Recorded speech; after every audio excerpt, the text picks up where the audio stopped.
कि 2012 हो या 17 कांग्रेस को रायबरेली से भी विधानसभा चुनाव में कुछ खास सफलता नहीं मिली है। इसीलिए एक सवाल पूछा कि कांग्रेस का गढ़ रायबरेली है या था। जवाब हमें क्या मिला आप भी देखिए।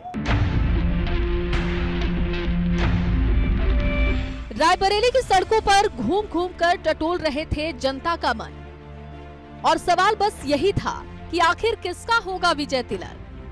क्यों, आपको क्या लगता है रायबरेली सदर सीट पे विजय तिलक किसका होगा?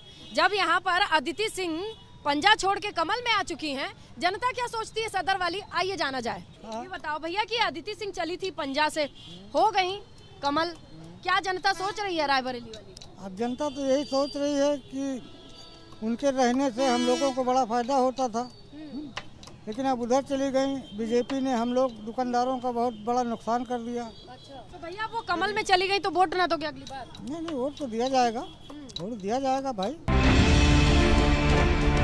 शहर के मिजाज के साथ साथ गांव के रुख को भी समझना जरूरी था, तो निकल पड़े हम खेत खलिहानों में।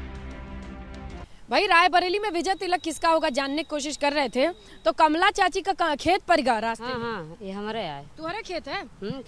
ये इतना गेना कहाँ जाला चाची? ये खेत या गेंदा जहाँ फूल माला, हाँ बिकाए भाई गई। कौन खातिर? अभी यही माला वाला के बारे आए सब। माला वाला के बारे? अच्छा, ये बताओ अभी तो शादी ब्याह का सीजन नहीं है?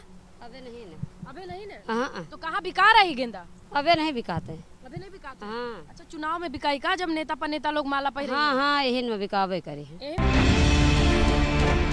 शाम ढलने लगी थी और हम पहुंच गए थे उस जगह पर जहां से उठी थी क्रांति की ज्वाला। हम आप पहुंचे हैं शहीद स्मारक पार्क, कहते हैं इसे, भारत माता मंदिर भी कहते हैं। इसका इतिहास जानना और समझना बेहद ज़रूरी है, क्योंकि ये किसानों के संघर्ष से जुड़ी हुई कहानी है। मैम 1921 में यहाँ पे गोलियाँ चली थी किसानों के ऊपर। किसान आंदोलन करने आए थे, जहाँ पे बहुत ही दर्दनाक वो मंजर था। यहाँ पे कहा गया है कि उस समय सही नदी का पानी लाल हो गया था। इसको दूसरा जलियांवाला बाग भी कहा जाता है। और जो किताबों में जो लिखा गया है 700 लोग उसमें मरे थे लिखित में। और जो असली आंकड़े हैं वो आप भी जानते हैं कि इससे बहुत ज़्यादा होते हैं। भारत माता मंदिर के नाम से जाने जाने वाले शहीद स्मारक पार्क में मौजूद लोगों ने दे दिया संकेत कि 22 के रण में किसके माथे पर सजेगा विजय का लाल रंग। मगर अब ये देखा जा रहा है कि पिछले 5 साल से उत्तर प्रदेश में डेवलपमेंट देखा जाए तो बहुत कुछ चीज़ें अब सुधार हो रहा है। यहाँ भी देखा जाए तो अब भले थोड़ा धीरे ही धीरे हो रहा है, मगर यहाँ भी काफ़ी सुधार देखने को मिल रहा है शहीद स्मारक के बारे में। आप लोगों को क्या लगता है कि? हम लोगों को लगता है कि रायबरेली जो है अभी भी सड़कें या पानी हर चीज़ की व्यवस्था यहाँ बहुत ही ख़राब है, और जो भी नेता है स्वार्थ बस अपने ही कार्यों में जो है लिप्त है, और आगे आने वाले समय में हो सकता है। गढ़ कहा जाता है या था, क्या कहें? क्या गढ़, रायबरेली गढ़ है, अभी भी है। लगता है? आपको क्या लगता है, गढ़ अभी भी है या था? नहीं, गढ़ तो था, 100% था, मगर अब नहीं है। अब धीरे धीरे कम ही होता जा रहा है। रायबरेली में हमारी विजय तिलक यात्रा का समापन होने जा रहा था, तभी हमें सुनाई दी गाने की आवाज। प्यार है, कल भी ये अधिकार।